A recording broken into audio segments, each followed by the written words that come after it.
Hi everyone, this is Wonton and welcome to my quick and dirty Prot Paladin guide for patch 6.2 in Warlords of Draenor. This guide is intended to be more of an update or addendum to my 6.0 guide and will not cover the very basics of Prot Paladin, which have not really changed at all since the 6.0 guide was made. If you're a beginner looking for a guide that will walk you through the rotation and talk about each ability in depth, I recommend starting with my 6.0 guide and watching this as a follow-up. With that in mind, let's begin talking about what's different in 6.2.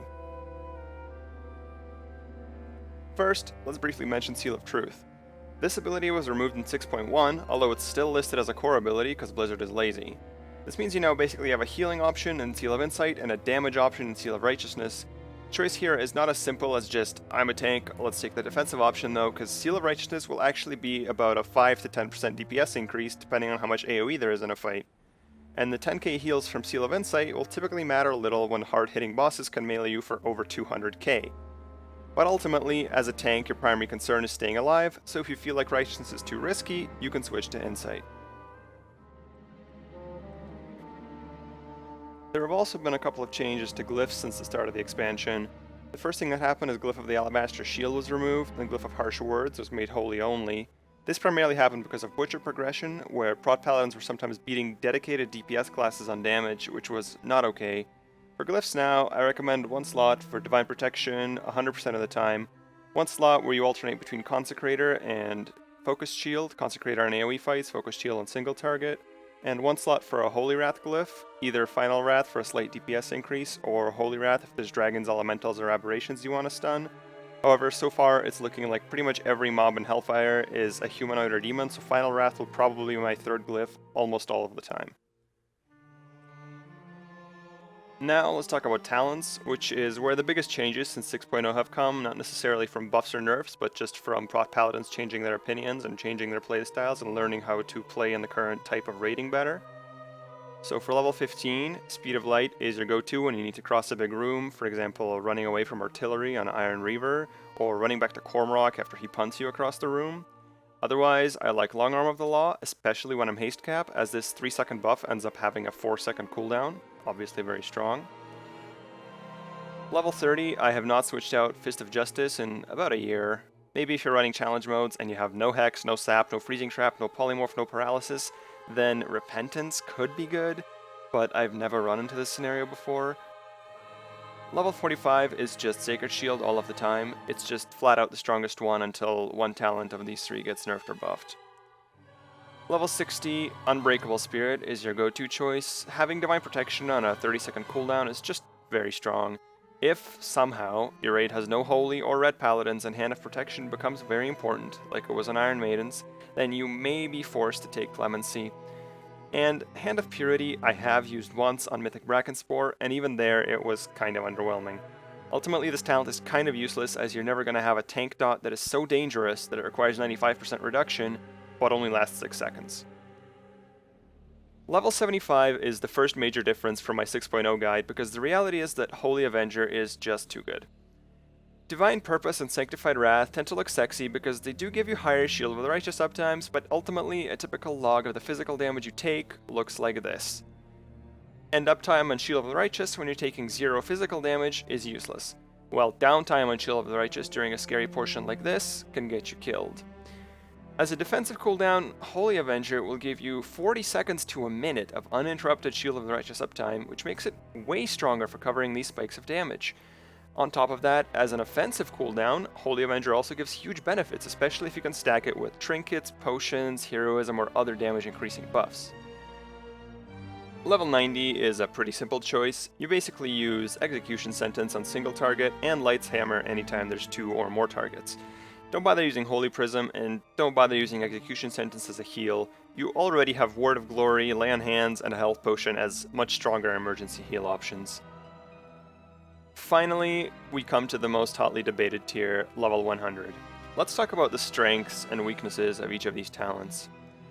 Seraphim is a very impressive DPS option if you can use it off cooldown and properly sync it up with Holy Avenger, Trinket procs, and potions. It's also very strong if there's significant periods of damage roughly every 30 seconds, for example, Dia's Dark Transformation on Hellfire High Council. If you're taking damage more or less continuously though, it leaves much to be desired as it does nothing while it's on cooldown, and in fact it detracts from your survivability because you need to bank 5 holy power in order to use it. Empowered seals, first of all, quick mention, the proper way to use this talent is just to sit in Seal of Righteousness, all the time. The haste buff from Seal of Righteousness is very important, while the insight buff doesn't scale with resolve, making it rather insignificant. If you're using this talent, doing any kind of seal twisting is simply not worth the global cooldown cost 99 times out of 100. In fact, you can even think of this talent as just a passive 26% haste. Performance-wise, Empowered Seals is almost the opposite of Seraphim. The free haste from it will give you very high Shield of the Righteous uptime, which means that it's great anytime you're taking a constant stream of physical damage. A fight like Kromog being the perfect example of this in Blackrock, or in Hellfire Citadel, Fellord Zakuun, or Shadowlord Iskar being pretty good fights for it as well. And finally, we get to Holy Shield. This talent has several situations where it's very strong. First, the more individual instances of damage you take, the more damage you reflect. For this reason, this talent is actually a very strong DPS option when you're taking lots of small hits. For example, any fight that features a magic dot mechanic being placed upon you, any boss with a really fast swing timer, any boss where you're tanking a lot of adds that are always meleeing you. In challenge modes and dungeons, this is a fairly strong option as well. And survivability-wise, it's pretty obvious that this is the best option for magic damage, although this really only applies to sustained magic damage. If we're just talking about a big magic nuke that hits you for 500k every 30 seconds, you're obviously not going to rely on block RNG and hope you block that, you're going to use a cooldown regardless. So, having said all that, what's the best option for 6.2? Well, it's hard to say. There's just not a go-to talent this tier like Empowered Seals was in Blackrock Foundry. Empowered Seals is still quite strong if the main thing you're worried about is just a constant stream of melee attacks, and I've found this talent to be quite good on Kilrock, Cormrock, Iskar, and Fellord Zakuun, which are all fights where pretty much the only thing I'm worried about is melee damage.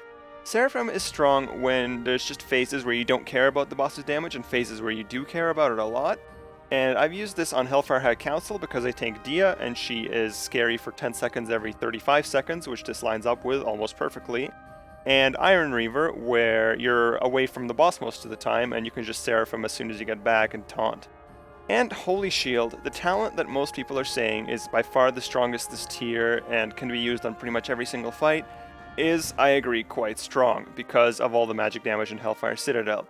I found it to be very strong on Gorefiend, on Zul'Harak, on Velhari, and I suspect it'll be very strong on Archimonde as well. I don't think it's the single best talent, I don't think you need to use it on 12 of 13 or 13 of 13 fights, but I think if you're just starting out, or if you're just seeing the fights for the first time, or just in general, it's kind of hard to go wrong with Holy Shield because it'll always be a very solid option for you.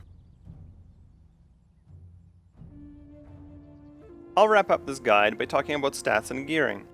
First of all, your top 3 stats in every situation will be Stamina, Strength, and Bonus Armor. This also means that most of the time, an item level upgrade of 10 or more is always an upgrade. After that, your stat priority primarily depends on your choice of level 100 talent. If you've taken Empowered Seals, then Haste is your top stat until a hard cap of 1715 displayed on your character sheet. Then Mastery, then Versatility, then Crit, Multi-Strike, and then EXS Haste.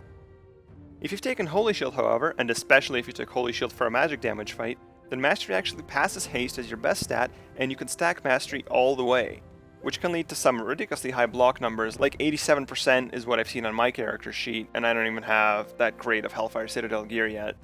In general, when you're gearing, also try to think about what each stat actually does for you. Haste primarily increases your survivability by giving you more Shield of the Righteous uptime, which is great against physical attacks, while Mastery primarily increases your survivability by giving you more blocks, which is great anytime you're rolling Holy Shield on a magic damage fight. So consider that when you're deciding on how to gem and enchant and what kind of gear to equip. Finally, let's talk about tier bonuses. Your tier 17 2-piece from Blackrock Foundry is actually still very strong, especially with Holy Shield, as the block chance it gives you is not affected by diminishing returns and then is effectively somewhere between 14 to 1800 mastery depending on how you calculate it. The tier crafting is not finalized yet, but tentatively it looks like if you have Heroic tier, let's say, you actually should not replace it until you have Mythic Hellfire Citadel gear, and if you have Mythic tier, you should never replace it. As for your tier 18 set bonuses, well, The 2-piece is alright, and if you can pick it up somewhere down the road without, as I said, sacrificing item level or sacrificing like really good stats, then you can do so, while a 4-piece is kind of garbage and not really something you should shoot towards unless it's just a free upgrade regardless. So, in conclusion, I hope you enjoyed this guide, and hopefully it answered any questions you had about Prot Paladins in 6.2. If you have any more questions, you can leave them in the comments, and I usually get around to it. And if you like what I do here, please like and subscribe for occasional guides and boss kill videos. Thanks for watching.